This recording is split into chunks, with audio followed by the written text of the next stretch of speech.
What is up, guys? This is Andrew with MyWatchAddiction.com, and today we're going to do a quick follow-up review on that D1 Milano skeleton that I received from my Watchgang Platinum subscription.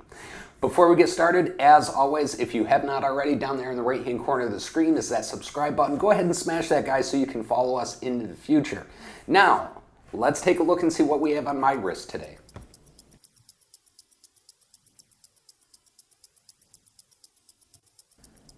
The watch of the day for me is that Swiss military Neptune that I received as a part of my Watchgang Platinum subscription. This band on this Swiss military is probably the most comfortable strap that I've worn on a watch to date.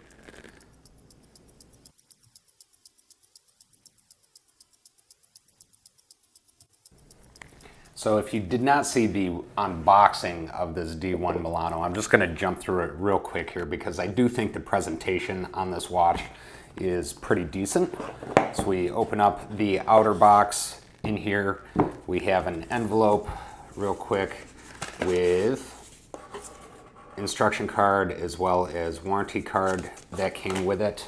And then we have the inner box for this D1 Milano skeleton. And as we open it up, you see on the inside it's got this nice leather pleather type feel to it.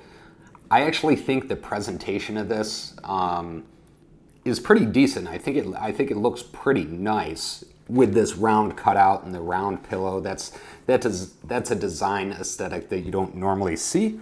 And then of course the D1 Milano written right there inside the box. So as we take it out of the case, this is a close-up view of that D1 skeleton Milano that I received. Incidentally, it's part number D1-A-SK03. One other thing to point out is this model is no longer available, no longer visible on D1 Milano's website, which is d1milano.com. The case size of this watch is a pretty decent case size. It's 41.5 millimeters in diameter and then 9.5 millimeters thick. Looking at it closely, one of the things that does attract me to this watch is that skeletonized dial. Personally, I love to see the mechanics of a watch. I love to see all of the moving parts. You know, I just like to see it work. To me, I think that's pretty cool. I also actually do like the case design from a hexagon standpoint. I think I like the hard edges there mixed with the round dial of the watch. And I actually don't mind that black brushed stainless steel finish that is on this case. This watch does feature a sapphire crystal on both the front as well as the open case display back. The movement in this watch is a Miyota 8N24 movement. This is Japanese Miyota movement. That 8N24 is one of their more inexpensive, holy cow, I can't talk today, more inexpensive skeletonized movements from Miyota. One of the things you can tell is there's not a whole lot of design or display on that frame in that skeleton movement.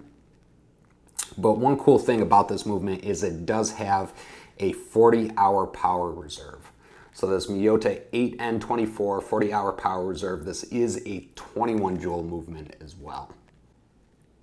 So as we zoom in a little bit on this watch, I just want to touch base on a couple of things that a couple of my dislikes about this watch. When I first received this watch at face value, I was really excited about getting it. I'm a huge fan of skeletonized dials.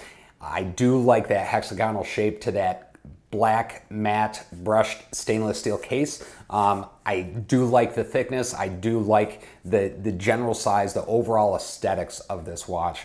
But some of the things that I dislike about this watch include a little bit the readability of this watch. This watch, as you're looking at it, is at first glance can be very difficult to read.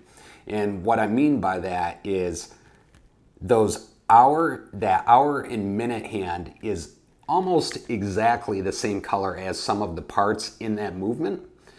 And I think there's not enough contrast in color between that skeletonized movement in the background as well as that hour and minute hand.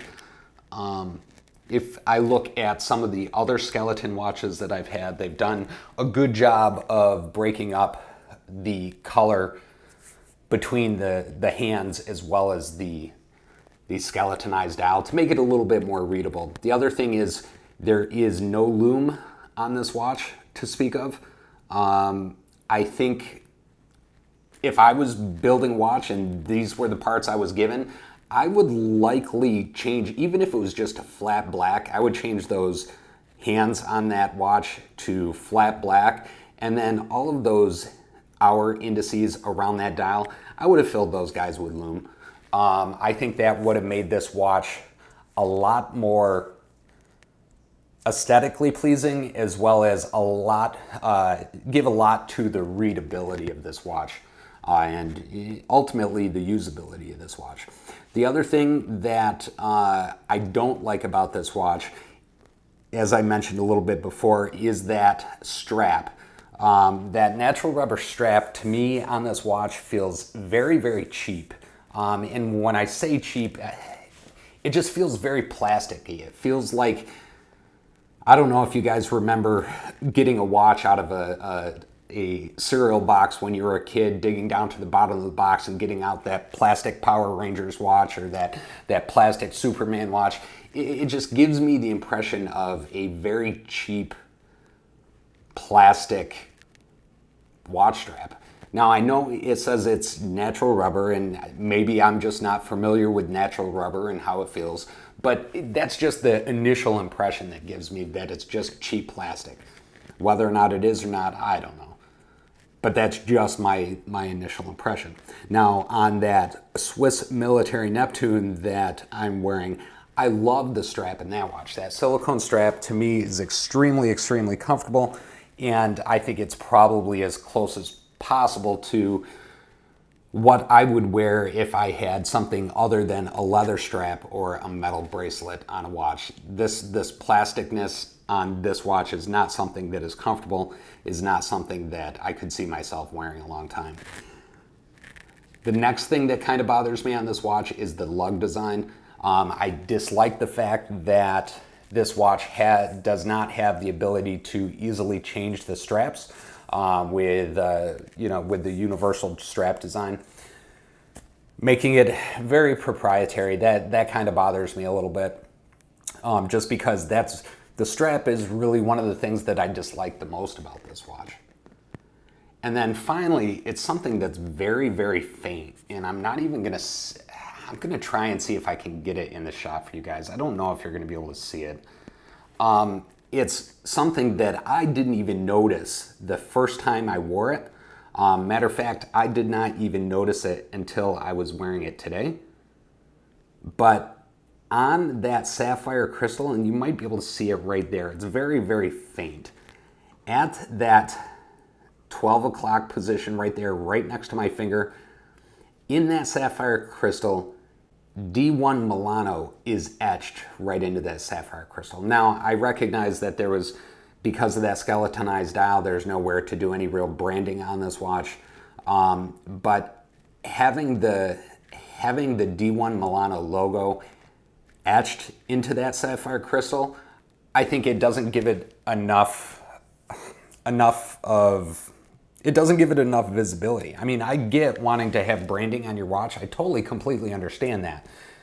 If it was me, I would probably own it and make it hard colors, completely solid colors, maybe put it down at the 6 o'clock position or something to that effect. But having that just be etched in translucent, when you're wearing the watch, it just looks like it's scratched. It looks like you have a blemish on the crystal. It looks like it's blurry at that 12 o'clock position. It just, unless you're really focusing and looking hard at that D1 Milano etching on that sapphire crystal, it doesn't appear to be a logo, and that's just my 2 cents. So thank you for sticking around and taking a look at this D1 Milano skeleton with me, part number D1-A-SK03. I don't know, guys. On this one, there's some things that I really like about this watch and some things that kind of make me question it, kind of make me wonder, kind of make me dislike it. So it's one of those watches that's in my collection at the moment that I'm not really all that excited about. I don't have a huge love for it. I don't have a huge hate for it. I'm just kind of very blah about this watch. I was hoping for a lot more when I first started looking at these D1 Milanos, but when I started looking at the details on it, some of the things just kind of irked me a little bit. But you know what? Everybody's a little bit different. If you guys had this one in your collection, let me know what you guys would do with it. Would you keep it? Would you trade it? Would you sell it? Let me know, because I'm really on the fence with this D1 Milano. Anyway, guys, I'm going to get out of here. Don't forget, you can follow us at Instagram/watchaddiction.us to see what's on my wrist at a daily basis. And as always, like, subscribe, post up in the comments below, let me know what you think, and have a great week.